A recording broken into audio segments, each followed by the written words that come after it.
Imagine standing on a frozen lake, the cold biting at your skin, as you watch a line of Crusader knights charging towards you. The clang of their armor mixes with the eerie howl of the wind, creating a soundscape of impending conflict. This is Lake Peipus, a battlefield made of ice, where Alexander and his forces prepare to hold their ground against the Crusaders. The stakes are high, and the outcome of this clash will echo through history. For Alexander, life has been full of surprises he never imagined. Once exiled, now he's leading his people at a crucial moment. This battle isn't just about territory. It's about shaping the course of Russian history. It's a turning point, a fight not only for land, but for what his country can become. As the Crusaders close in, questions linger about Alexander's ambitions and whether his strategies will lead to the victory he hopes for. Prince Alexander was born into a time of chaos and division. Born on May 30, 1220, in the city of Novgorod, his father held power in these conflicted lands. Russia, at that time, was not a single country, but rather a collection of different principalities. These principalities often fought against each other, making political stability a dream not easily achieved. The constant family battles made unifying these lands challenging. Compounding this internal division were the Mongol invasions from the east. These Mongols were fierce warriors, sweeping across lands and spreading fear and instability wherever they went.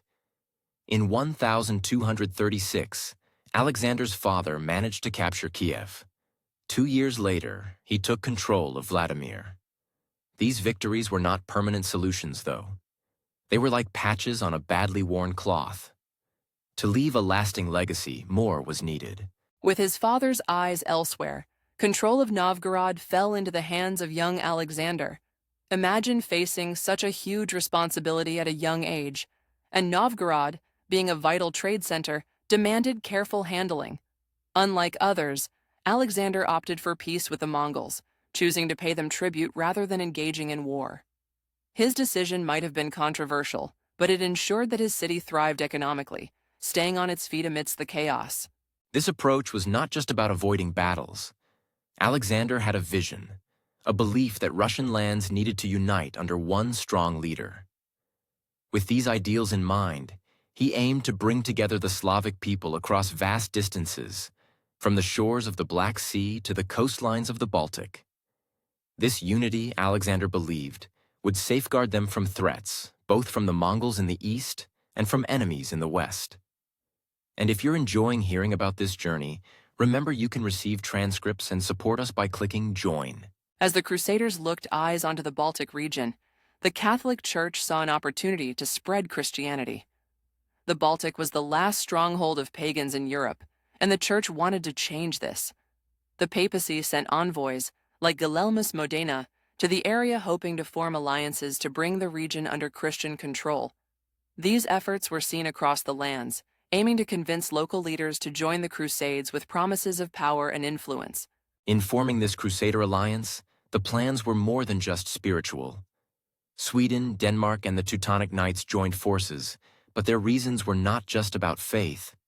Sweden and Denmark saw a chance to expand their control, and for the Teutonic Knights, it was a fight for religious unity. They believed that conquering Russian lands and converting people would secure their dominance. This was about land and power hidden under a religious mission. With this alliance, Novgorod, under the rule of Alexander, felt the pressure. Alexander's position as a leader was challenged, but his resolve strengthened. Being an Orthodox Christian, he became a symbol of resistance against Catholic influence.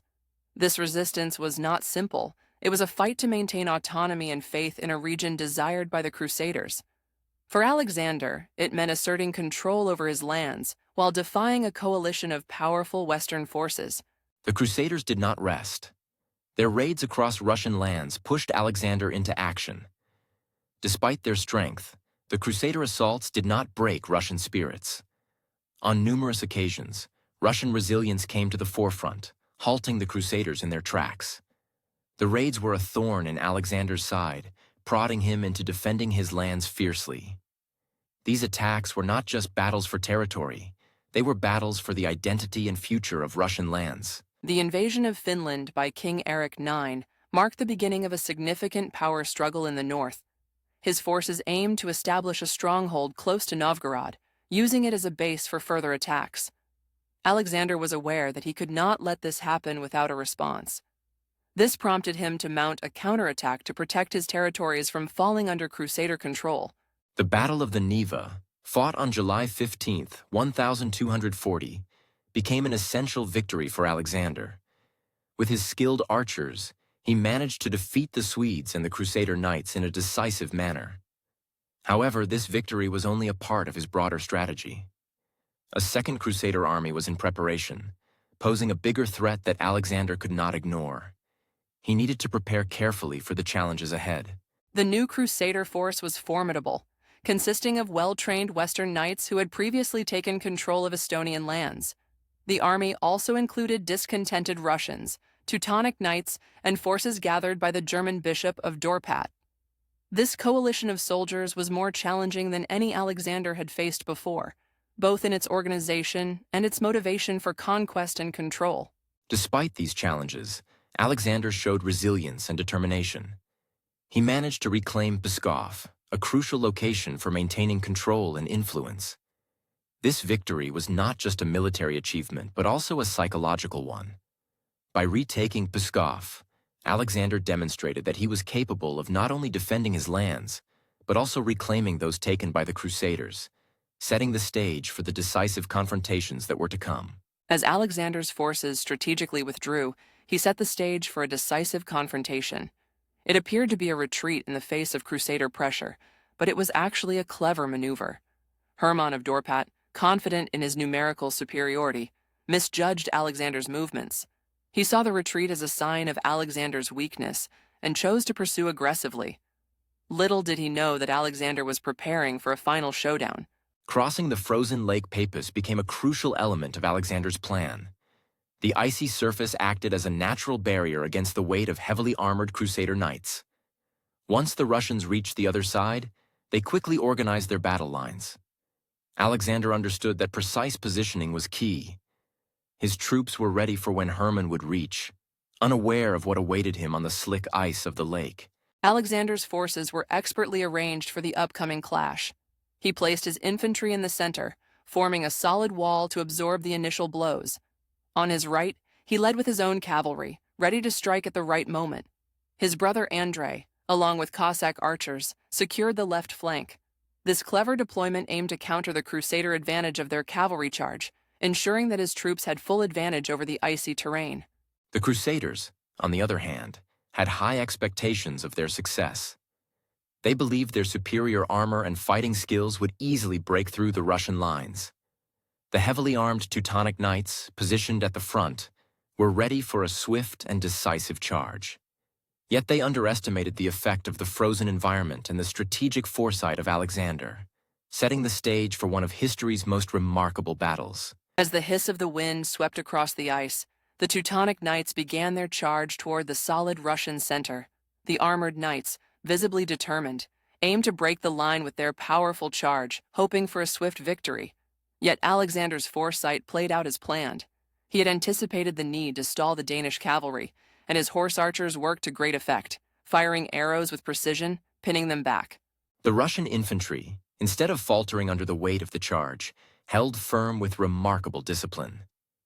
This unexpected resilience set the stage for Alexander's cavalry to execute their flanking maneuver. With his cavalry tactically sweeping from the side, the knights became vulnerable. Alexander's brother Andrei joined this decisive thrust, and the Crusaders found themselves trapped, unable to escape the calculated Russian counteroffensive.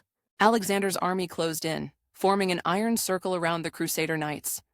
The sense of encirclement unraveled their confidence, causing panic to ripple through their ranks. The realization that they were encased by a strategized enemy broke their spirits. For Alexander's forces, this was a clear moment of triumph. The Russian forces maintained their pressure, making it increasingly difficult for the Crusaders to hold their own on the field.